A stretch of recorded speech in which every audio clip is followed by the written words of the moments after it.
Bismillah, Assalamualaikum warahmatullahi wabarakatuh. Perkenalkan, nama saya Syafa Firdausah Fitri Anissa, NPM 2019-41500-201 dari Universitas Indah Prasta PGRI, Fakultas Matematika dan Ilmu Pengetahuan Alam, Program Studi S1 Pendidikan Biologi. Pada kesempatan kali ini, saya akan mencoba menjelaskan materi kelas 10 yaitu bakteri. Untuk lebih lanjut, simak penjelasan saya ya. Akhirnya ya teman-teman, kita akan membahas tentang bakteri. Sebelum kita mengenal lebih jauh, kita akan berkenalan dulu dengan sejarahnya. Ya, jadi bakteri ini dia itu berasal dari bahasa Yunani. Ya, bakteri berasal dari bahasa Yunani yaitu bakterion atau bakterium yang artinya batang atau tongkat. Kemudian si bakteri ini ditemukan oleh Anthony van Leeuwenhoek. Ya, ditemukan oleh Anthony van Leeuwenhoek pada tahun 1674. Ya. Kemudian bakteri ini pula termasuk ke dalam kingdom Monera. Ya, bakteri masuk ke dalam kingdom Monera. Ya. Jadi itu sekilas tentang pendahuluan bakteri ya. Tadi bakteri dia berasal dari bahasa Yunani, kemudian ditemukan oleh Anthony van Leeuwenhoek pada tahun 1674 dan si bakteri ini termasuk ke dalam kingdom Monera. Oke, kita akan lanjut ke pembahasan yang berikutnya yaitu tentang ciri-ciri dari si bakteri tersebut. Ya. Kalau misalnya teman-teman bisa lihat di layar ya, di sini saya itu mencantumkan sekitar ada 10 ciri-ciri dari si bakteri ya. Tapi kalau misalnya nanti teman-teman menemukan ada lagi ciri-ciri lain, bisa teman-teman tambahkan sendiri ya. Oke, untuk ciri-ciri yang pertama dari si bakteri yaitu berukuran kecil ya. Bakteri ini berukuran kecil ya, dengan diameter 0,5 sampai 1 mikron. Kemudian panjangnya itu 1 sampai 20 mikron ya. Makanya dia ini disebut mikroorganisme ya. Kenapa bakteri itu disebut mikroorganisme? Karena dia itu, coba bisa teman-teman lihat, diameternya aja cuma 0,5 sampai 1 mikron. Kemudian juga panjangnya itu cuma 1 sampai 20 mikron. Nah, seperti itu ya. Kemudian ciri-ciri yang kedua yaitu memiliki atau mempunyai dinding sel ya. Jadi dinding sel dari si bakteri ini tersusun atas peptidoglycan. Kalau teman-teman lihat di atas ya. Kemudian yang ketiga, hanya dapat dilihat menggunakan mikroskop. Ya, masuk atau nyambung dengan ciri-ciri yang pertama karena ciri-ciri bakterinya itu berukuran kecil, diameternya juga cuma 0,5 sampai 1 mikron, kemudian juga panjangnya aja cuma 1 sampai 20 mikron. Maka kita nggak bisa tuh melihat dengan yang namanya mata telanjang, maka kita harus menggunakan mikroskop gitu. Kemudian yang keempat, dia ini termasuk uniseluler atau bersel satu ya. Kemudian ciri-ciri yang selanjutnya, bakteri juga termasuk prokaryotik atau tidak memiliki membran inti sel ya. Kemudian ciri-ciri yang selanjutnya, hidup secara soliter atau berkoloni. Ciri-ciri yang ketujuh, di sini umumnya berkembang biak secara vegetatif. Kemudian yang kedelapan, habitatnya meliputi daerah yang luas dan dapat hidup dimanapun atau biasa dikenal dengan istilah kosmopolit ya teman-teman. Kemudian yang kesembilan, mampu membentuk endospora saat kondisi lingkungan tidak menguntungkan baginya. Nah, jadi si si bakteri ini ketika misalnya ada dia di suatu misalnya lingkungannya ini terlalu dingin atau misalnya terlalu panas bagi dia itu bisa mengaktifkan yang namanya endospora. Nah, jadi dia itu akan nonaktif untuk sementara waktu. Kemudian kalau misalnya dia sudah berada di lingkungan yang menurut dia sudah pas sama dia, maka dia akan mengaktifkan lagi dirinya seperti itu. Itu namanya endospora fungsinya ya. Kemudian bakteri ini memiliki bentuk sel yang bervariasi, yaitu ada basil, coccus, sama spirillum atau spiral ya. Jadi dari 10 ini mungkin masih banyak ciri-ciri yang lainnya. Jadi nanti teman-teman bisa menambahkan sendiri ya. Oke, selanjutnya kita masuk ke bentuk-bentuk bakteri. Tadi kan sudah dijelaskan ya sebelumnya, kalau misalnya bakteri itu mempunyai beberapa bentuk ya. Jadi bentuknya itu ada tadi, bentuk utama itu ada basil, coccus, sama spiral. Nah, di sini tiga yang utama itu dibagi lagi nih teman-teman ya. Untuk yang coccus itu ada sekitar 6 pembagiannya lagi. Kemudian yang basil itu dia dibagi lagi menjadi 3. Kemudian yang spirilia juga dibagi lagi menjadi 3. Oke, kita akan masuk dulu ke bentuk yang coccus. Ya, bentuk yang coccus. Oke. Bentuk yang coccus. Yang pertama adalah monococcus. Yang pertama itu monococcus. Jadi monococcus adalah bentuk bakteri ya, di mana bakteri ini hanya berbentuk bulat tunggal. Jadi ya udah tuh di situ cuma ada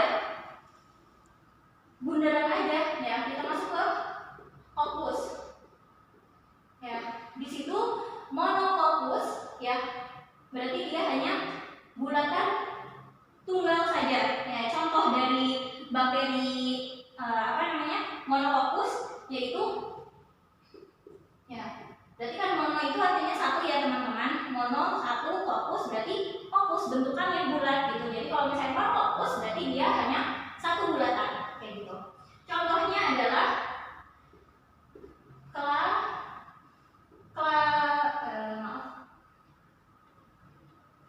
Chlamydia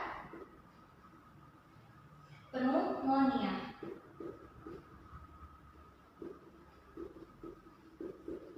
Ya. Oke. Chlamydia pneumonia. Ya. Ini ada bukunya, maaf. Oke, jadi ini adalah salah satu dari contoh bakteri yang bentuknya monococcus, yaitu Chlamydia pneumonia, atau dia biasanya ini menginfeksi saluran pernafasan. Oke, kemudian yang kedua ada Diplococcus. Ya, Diplococcus. Kalau tadi mono adalah satu, kemudian kalau misalnya kalau misalnya teman-teman masih ingat, di adalah 2. Ya, jadi kalau misalnya Diplococcus berarti 2 bulatan, tapi dia posisinya bergandengan kayak gitu ya. Oke, Diplococcus ya, berarti 2 bulatan ya, bakteri yang bentuknya itu bulat tapi 2 bergandengan gitu. Oke, contoh dari Diplococcus ada Streptococcus pneumonia. Diplococcus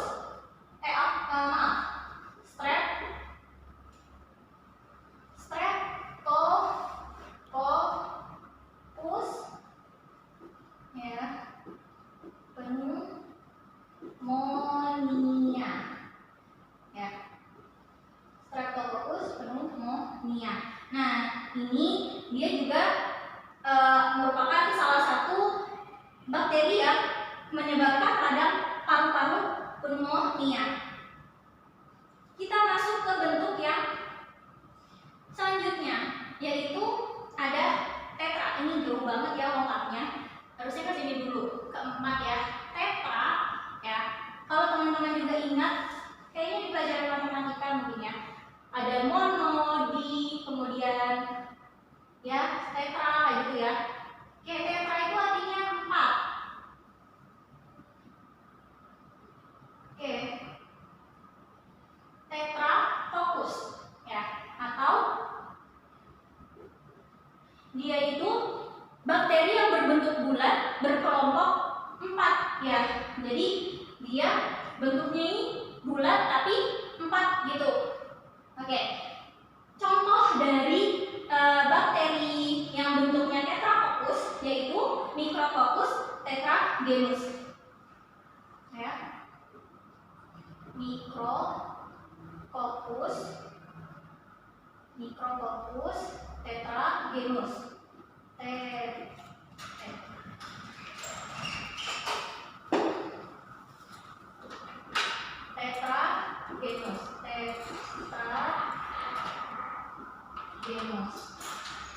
Oke, ini adalah contoh dari bakteri yang bentuknya tetrafokus. Kemudian kita masuk yang keempat, yaitu Sarkina. Sarkina itu dia bentuknya itu sama ya, seperti apa namanya? Seperti tetrafokus, cuma dia itu lebih ke 4 apa namanya? Lebih ke bentukannya seperti kubus, teman-teman. Ya. Jadi ya membentuk kubus aja seperti itu. Ini agak terlalu jelek ya gambarnya. Jadi mungkin bisa dilihat saja untuk yang Sarkina ya tadi. Ya, Sarkina. Ya, contoh dari bakteri Sarkina yaitu Thiosarkina.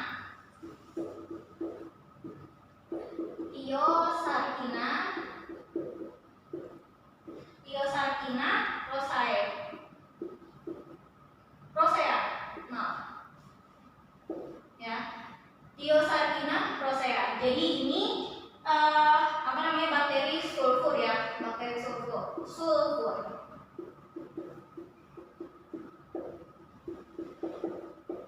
Oke, kemudian masuk ke bentuk yang selanjutnya ada Streptococcus ya. Streptococcus dia bentuknya seperti rantai ya. Streptococcus dia bentuknya seperti rantai ya. Ini saling berdekatan ya teman-teman, saling berdekatan membentuk seperti rantai. Oke, ya kurang lebih seperti inilah ya.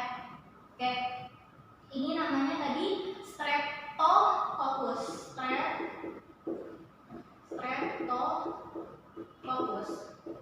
Oke, Streptococcus adalah bulatan ya.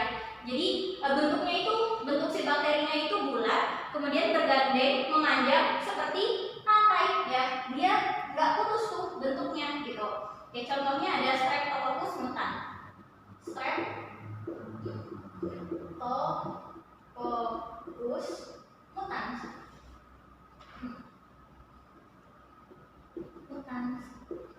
Oke, Streptococcus mutans. Ya, ini penyebab karies gigi ya, atau gigi berlubang ya, gigi berlubang. Oke, kemudian masih di fokus ya, yaitu ada Staphylococcus ya. Staphylococcus kita ke atas aja ya, karena sudah terlalu bawah ya. Jadi Staphylococcus itu bentuknya seperti buah anggur ya, bakteri yang bentuknya seperti buah anggur ya. Staphylococcus bentuknya seperti buah anggur. Contohnya Staphylococcus ya, Staphylococcus aureus ya, Staphylococcus aureus ya. Jadi penyebab termasuk penyebab keracunan makanan dan infeksi kulit. Nah, ini dari bentuk bakteri yang fokus aja teman-teman. Ada kisaran 6 ya. Yang pertama itu ada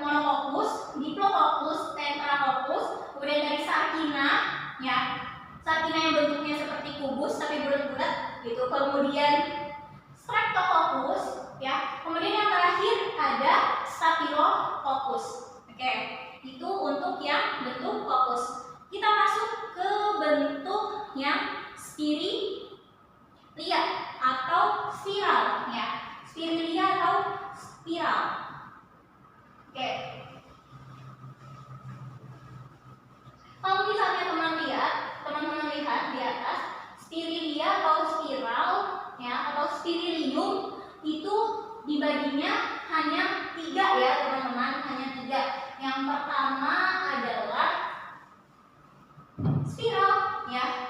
Yang pertama adalah spiral.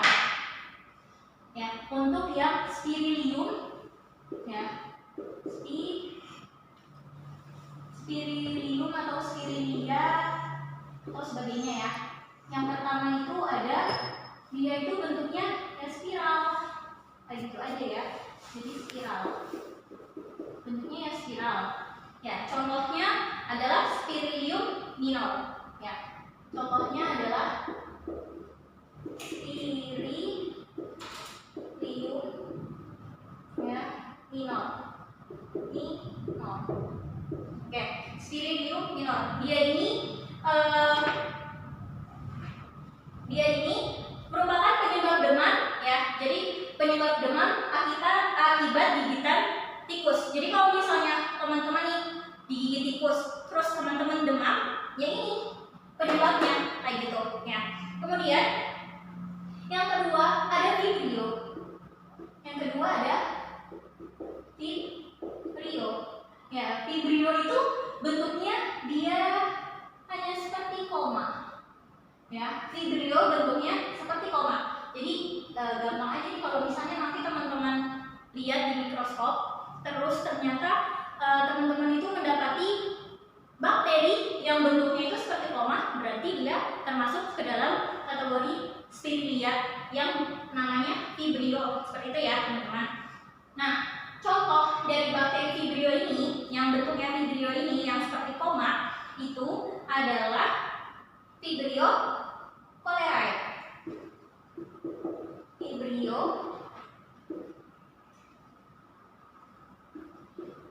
cholerae. Ya, dia adalah termasuk penyakit atau bakteri penyebab penyakit kolera. Oke, seperti itu ya. Kemudian yang selanjutnya yaitu ada spiroseta. Spiroseta. Ya, kalau misalnya di sini kan gambarnya seperti ulir ya. Ya, jadi bentuknya si spiroseta ini memang dia itu spiral yang seperti ulir sekrup gitu ya.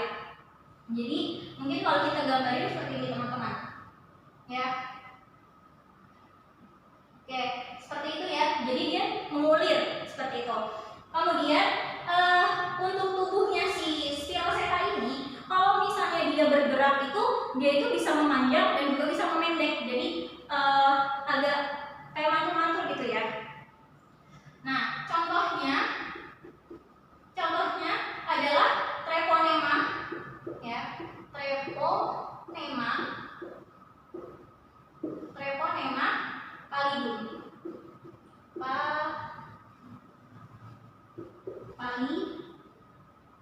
Pallidum. Ya. Contohnya adalah treponema pallidum, yaitu dia itu termasuk penyebab penyakit sifilis. Sifilis. Ya. Ini untuk ya spirilia. Kita coba masuk ke bentuk yang terakhir yaitu basil. Ya, bentuk yang terakhir adalah basil. Oke, basil itu dia bentuknya seperti batang ya teman-teman. Kalau misalnya dilihat juga di gambar, basil itu bentuknya panjang-panjang seperti batang. Oke. Ya, kita masuk ke bentuk yang selanjutnya yaitu basil.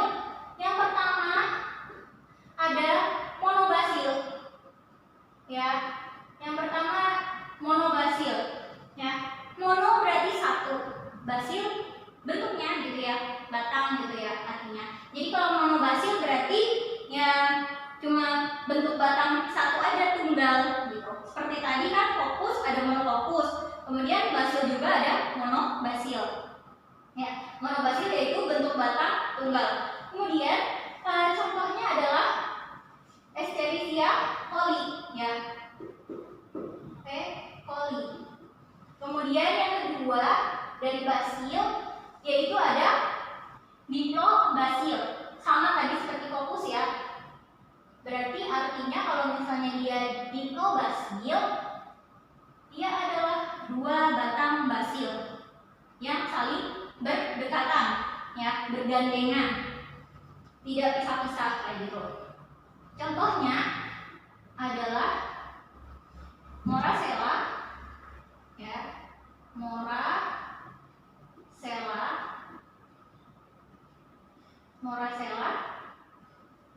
Lucanata, ya, Moracella, Lucanata. Kemudian yang ketiga yaitu ada Streptobacil. Nah, jadi si Streptobacil itu sama, dia basil, ya, dia berbentuk batang, tapi dia itu memanjang seperti rantai, ya, seperti itu ya teman-teman. Oke, contohnya adalah Streptobacillus miniloformis, ya. Jadi dia terdapat di tenggorokannya tikus yang dapat menyebabkan demam, seperti itu. Itu untuk yang bentuk-bentuk dari bakteri. Oke. Selanjutnya kita masuk ke dalam struktur si bakteri. Oke. Struktur bakteri. Kalau misalnya teman-teman lihat di sana ya, di layar, bakteri itu ada struktur luar dan juga ada struktur dalamnya. Oke, di sana untuk struktur luarnya itu seperti dinding sel, kemudian kapsul, ya, kemudian ada membran sel, kemudian ada flagella dan juga ili. Kemudian kalau misalnya struktur dalamnya itu ada sitoplasma, nukleoid, kemudian ribosom dan juga plasmid. Oke, kita akan coba bahas satu persatu struktur dari si bakteri itu ya. Oke, struktur bakteri.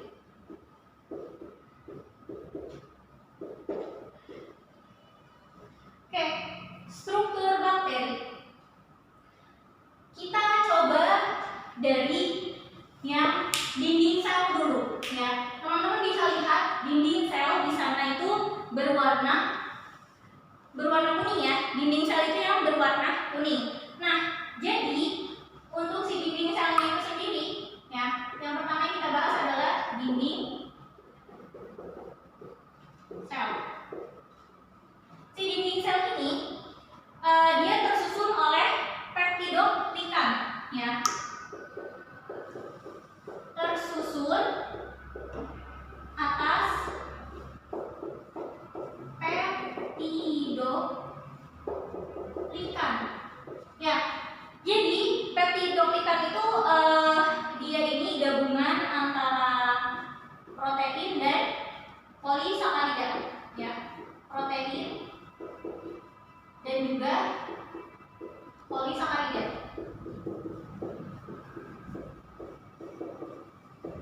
Oke, itu adalah peptidoglikan ya. Kemudian fungsi dari si dinding sel itu sendiri ya, fungsinya adalah sebagai pelindung ya, sebagai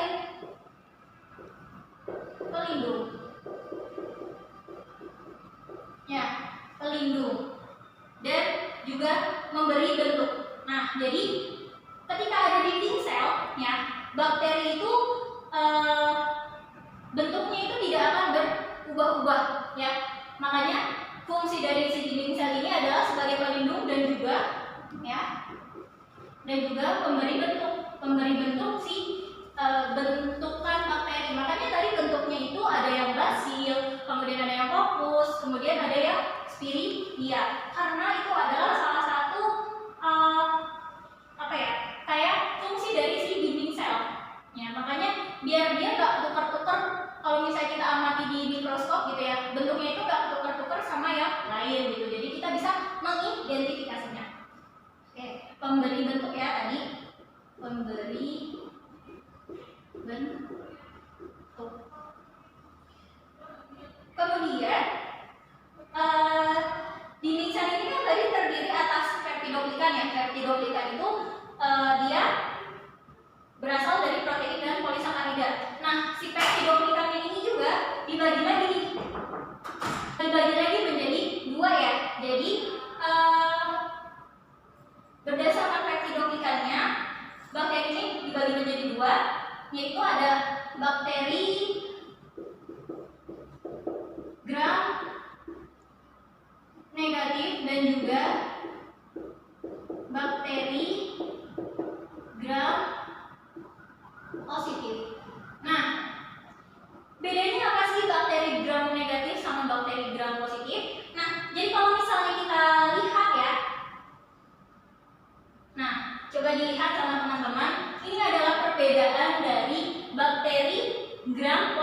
dan juga bakteri gram negatif. Kalau misalnya dilihat dari yang atas adalah yang positif ya, yang bagian bawah adalah yang negatif. Kalau yang atas dia itu memiliki dinding sel yang tebal, ya, memiliki lapisan peptidoglikan yang tebal untuk yang positif, ya. Jadi bakteri gram positif itu memiliki dinding sel yang tebal. Kalau misalnya bakteri gram negatif, dia itu memiliki dinding sel, ya, atau maaf, dia itu memiliki lapisan peptidoglikan yang tipis, ya. Jadi kalau misalnya yang bakteri gram negatif peptidoglikan tipis,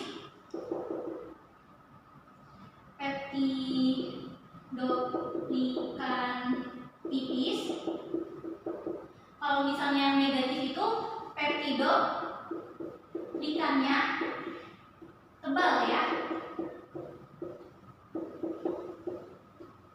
Nah, kemudian juga kalau misalnya kita beri, ya, si peptidoglikan ini kita beri dengan pewarnaan gram, ya, bakteri ini kita beri dengan pewarnaan gram.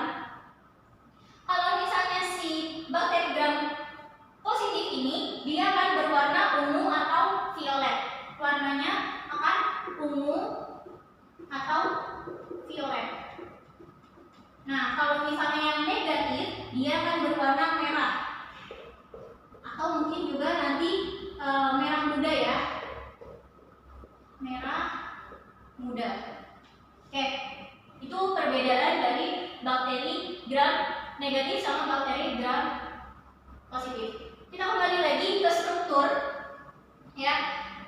Kita ke membran plasma, ya. Di membran plasma ini berarti dia bagiannya adalah di bawah dari si dinding sel, ya. Memiliki sifat selektif permeable.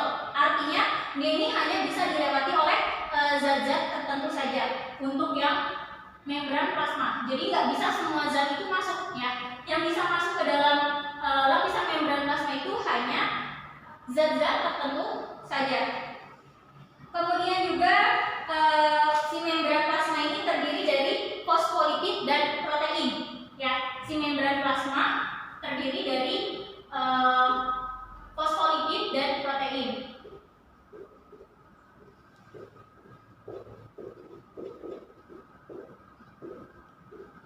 Ya, fosfolipid dan protein. Kemudian fungsi dari si membran plasma yaitu tempat pembentukannya mesosom, kemudian juga ada sebagai tempat transport elektron dan proton, kemudian juga alat pengatur keluar masuknya senyawa melalui membran sel. Kemudian yang selanjutnya ada sitoplasma.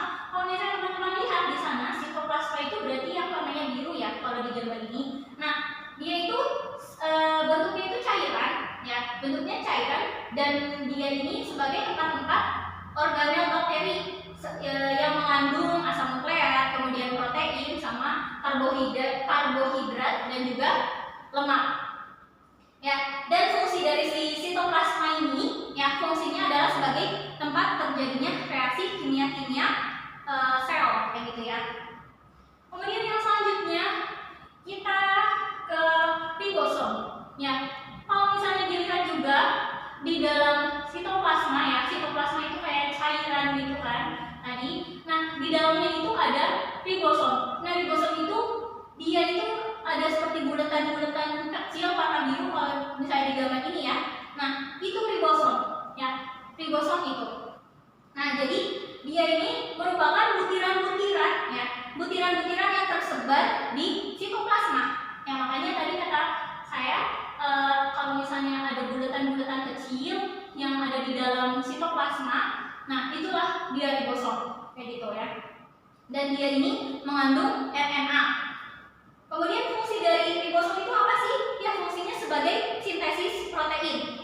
Kemudian jumlah di ribosom ini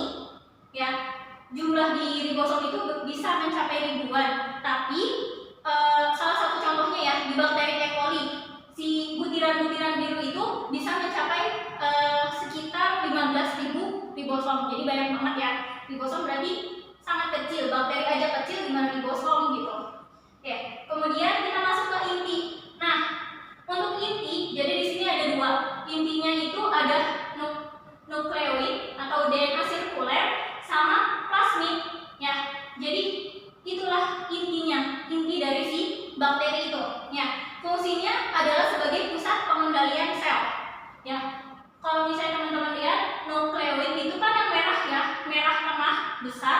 Kemudian yang plasmid itu dia itu hampir sama seperti nukleoid, cuma dia lebih kecil. Dia juga bentukannya merah. Dia tersebar di mana-mana gitu. Nah, itu sebagai pusat pengendali aktivitas sel. Oke, kemudian yang selanjutnya ada flagella ya, atau flagellum. Di sini kalau misalnya di gambar ini flagella atau flagellum ya. Dia itu fungsinya sebagai alat gerak si bakteri ya, sebagai alat gerak si bakteri, dan dia ini juga tersusun dari senyawa protein. Nah, berdasarkan letak si flagellanya ya, si flagella ini dibagi menjadi sekitar 5 kalau nggak salah. Flagella kan tadi alat gerak ya, jadi kalau misalnya si bakteri mau gerak, dia pakai si flagellanya tersebut. Nah, ini berdasarkan jumlah dan letak flagella pada bakteri. Yang pertama ada monotrik.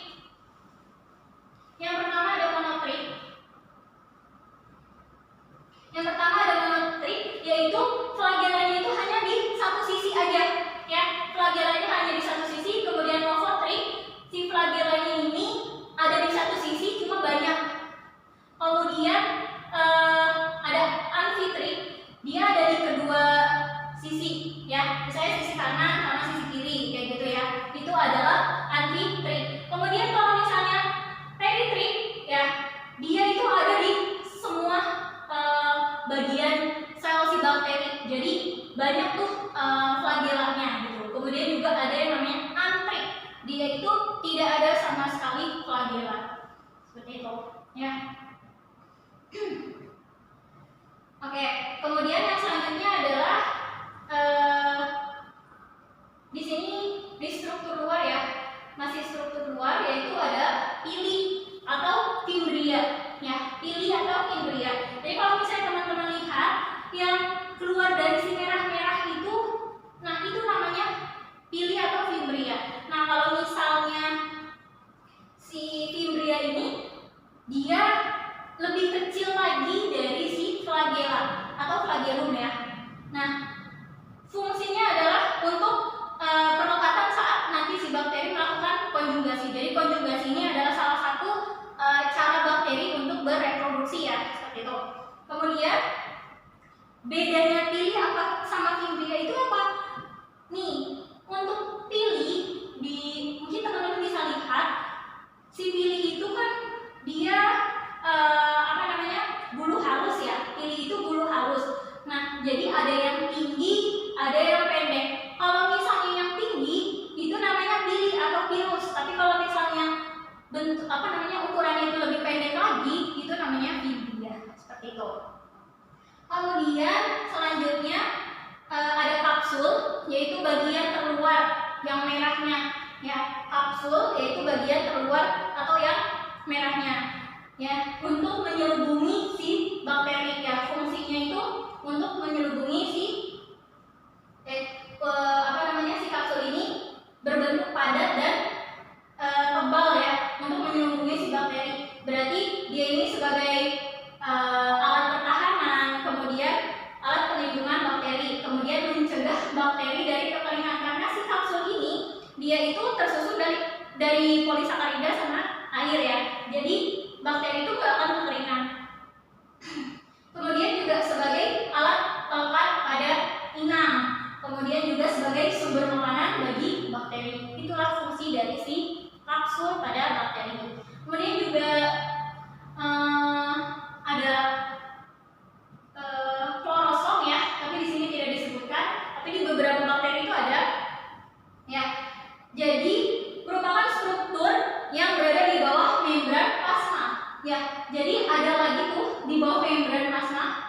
bisa dilihat di gambar di sana kan yang warna hijau ya, berarti di bawahnya itu ada klorosom kalau misalnya di beberapa bakteri ya. Nah, dia itu mengandung pigmen klorofil ya, mengandung pigmen klorofil yang berperan untuk fotosintesis kayak gitu. Kemudian juga ada yang namanya vakuola gas, dan vakuola gas ini juga hanya dimiliki oleh beberapa bakteri ya, jadi nggak semua bakteri ini punya vakuola gas ya. Fungsinya itu hanya dimiliki oleh bakteri yang ada di air ya, untuk melakukan fotosintesis. Kemudian juga fungsinya adalah sebagai atau akan membuat si bakteri ini mengapung ketika di permukaan air ya, untuk memperoleh cahaya. Itu aja mungkin untuk struktur bakteri ya. Jadi ada kapsul, dinding sel, membran plasma, sitoplasma, ribosom, kemudian ada klorosom, vakuola gas, kemudian juga ada flagellum, ili, plasmid, dan lain sebagainya. Itu saja. Oke. Ya, mungkin cukup sekian yang bisa saya sampaikan. Ya, terima kasih atas perhatian teman-teman. Jika ada yang ingin ditanyakan, bisa ditanyakan ya. Wabillahi taufiq